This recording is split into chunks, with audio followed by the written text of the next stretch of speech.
மக்களின் மாளிகை மாண்பு. அன்பர்களே, கம்பர் அயோத்தியை வர்ணிக்கும் அழகே தனி. வெறும் கட்டிடங்களா பார்க்கல, அவர் அந்த நகரத்தோட ஆன்மாவையே பார்க்கிறாரு. வானுர நிவந்தன வரம்பு இல் செல்வத்த தன் உயர் புகழ் எனத் தயங்கு சோதிய ஊனம் இல் அறநெறி உற்ற எண் இலா கோன் நிகர் குடிகள்தம் கொள்கை சான்றன. வானுர நிவந்தன எப்படி இருக்குதாம் அந்த மாளிகைகள்?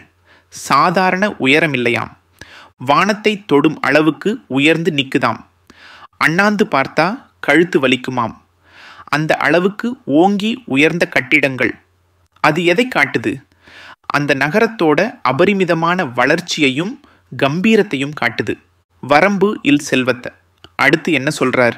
அந்த மாளிகைகள் அளவே இல்லாத செல்வச் செழிப்பை கொண்டிருக்குதாம். வரம்பு இல்னா எல்லை இல்லைன்னு அர்த்தம். அவ்வளவு செல்வம் கொட்டி கிடக்குது அந்த மாளிகைகளில். பொண்ணு மணி முத்துன்னு சொல்லில் அடங்காத செல்வம். தான் உயர் புகழ் என தயங்கு சோதிய. ஆஹா, என்ன ஒரு உவமை பாருங்க! அந்த மாளிகைகளில் இருந்து வர்ற ஒளி எப்படி இருக்குதாம்? ஒருத்தரோட புகழ் எப்படி நாலா பக்கமும் பரவி பிரகாசிக்குமோ அது மாதிரி அந்த மாளிகைகளோட ஒளி எங்கும் பரவி ஜொலிக்குதாம்.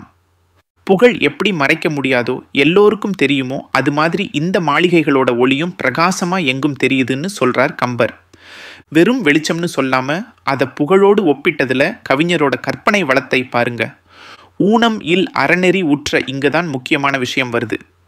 இந்த மாளிகைகள் வெறும் பணக்காரங்க வாழ்ற இடம் இல்லை. அங்க வாழ்ற மக்கள் எப்படிப்பட்டவங்க? ஊனம் இல் அறநெறி உற்றவர்கள். அதாவது எந்த குறையும் இல்லாத, குற்றமே இல்லாத அறவழியில உறுதியா நிற்கிற மக்கள் அங்க வாழ்றாங்களாம். செல்வம் இருக்கு, ஆனா அதை விட முக்கியமா அறம் இருக்கு அவங்க கிட்ட. எண் இலா கோன் நிகர் குடிகள்தம் கொள்கை சான்றன. அடடா, இதுதான் மகுடம் வச்ச மாதிரி இருக்கு.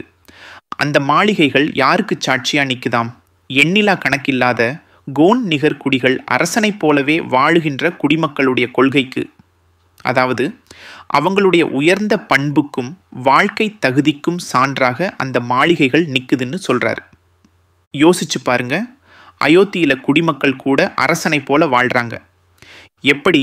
வெறும் செல்வத்தில் மட்டும் இல்லை, அறநெறியில், ஒழுக்கத்தில், மாண்புல அரசனை போல இருக்காங்க. அவங்க அப்படி வாழ்றதுக்கு இந்த வானுயர்ந்த ஒளி பொருந்திய மாளிகைகளே அத்தாட்சின்னு முடிக்கிறார் கம்பர். ஆக அயோத்தியின் மாளிகைகள் வெறும் செங்கல்லும் சுண்ணாம்பும் அல்ல.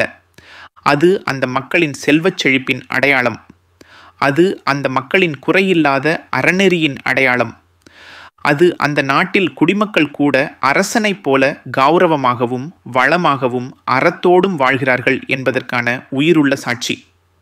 கம்பரோட பார்வை எவ்வளவு ஆழமானது பார்த்தீங்களா?